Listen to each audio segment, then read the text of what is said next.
कव्वे को पान खाना बहुत पसंद था। पहले तो उसकी पान खाने की आदत से किसी को कोई दिक्कत ना थी, परंतु अब वो पान खाकर जगह जगह थूकने लगा था, जिससे जंगल के सभी पेड़ और रास्ते गंदे होने लगे थे।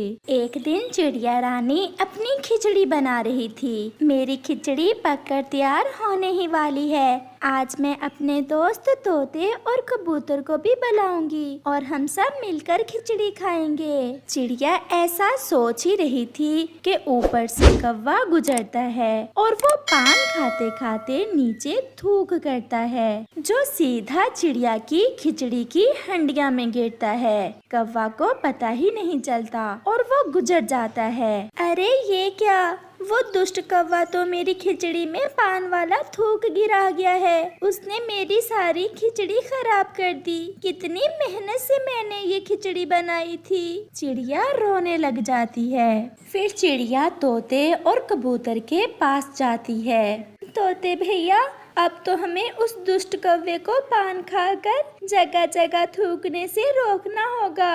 आज फिर क्या कर दिया उस कौवे ने?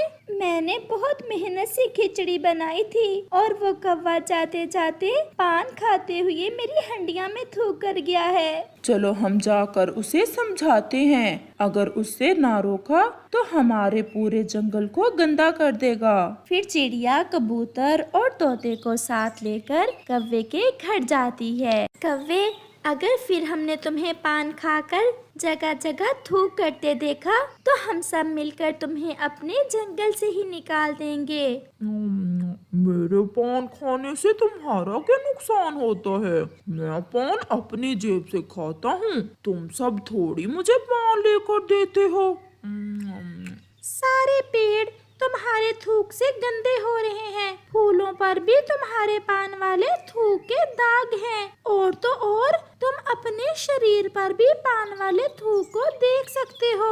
और आज तुम मेरी खिचड़ी वाली हंडिया में भी थूक आए हो। हम तुम्हें ऐसा नहीं करने देंगे। जो करना है कर लो, मैं तो ऐसा ही करूँगा।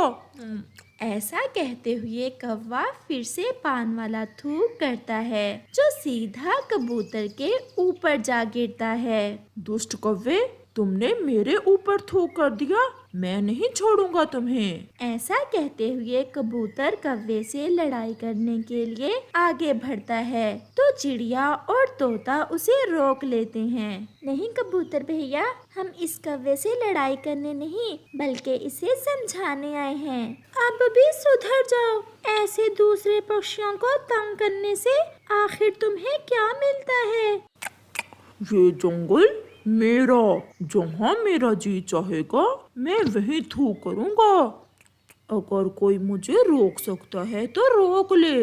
पक्षी कौवे से कमजोर थे और वो कौवे से डरते थे, इसलिए वो वहाँ से चले जाते हैं। अब तो कालू कौवा और भी बिगड़ गया था और वो हर जगह थूक करता। वो नदी के पानी में थूक करता, वो फूलों पर थूकता और तो और वो जाते जाते पक्षियों के घरों पर भी थूक देता है। और फिर एक दिन कौवा बुलबुल की दुकान पर मीठे फूलों का रस लेने गया। वो बुलबुल की दुकान के पास खड़ा था। चील भी किसी काम से बुलबुल के पास आई। वो कौवे के पीछे खड़ी अपनी बारी का इंतजार करने लगती है। बुलबुल, बुलबुल, ये लो 5 रुपए और मुझे मीठे फूलों का रस दे दो।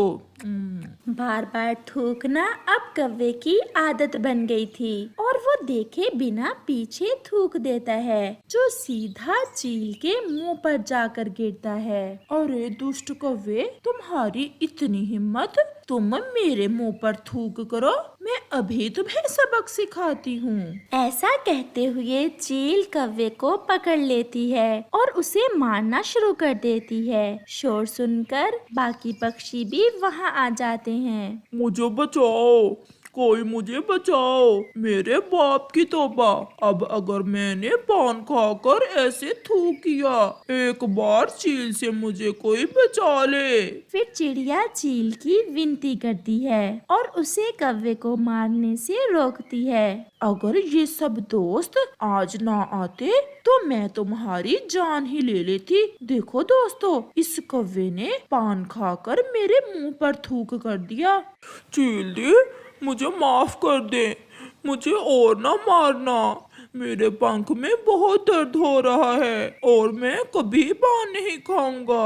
अगर कभी खाया भी तो ऐसे कभी थूक नहीं करूंगा। फिर कबूतर बोलता है, सब पक्षी कबूतर जैसे नहीं होते कौवे, कभी कभी चील भी मिल जाती है। अब पता चला तुम्हें? फिर कौवा सब पक्षियों से माफी मांगता है और फिर कभी पान ना खाने का वादा करता है। प्यारे दोस्तों, जगह जगह थूक करने से गंदगी फैलती है, जिससे कीटाणु फैलते हैं जो बहुत सी बीमारियों का कारण बनते हैं। इसलिए अपने माहौल को साफ रखें और ऐसा ना करें।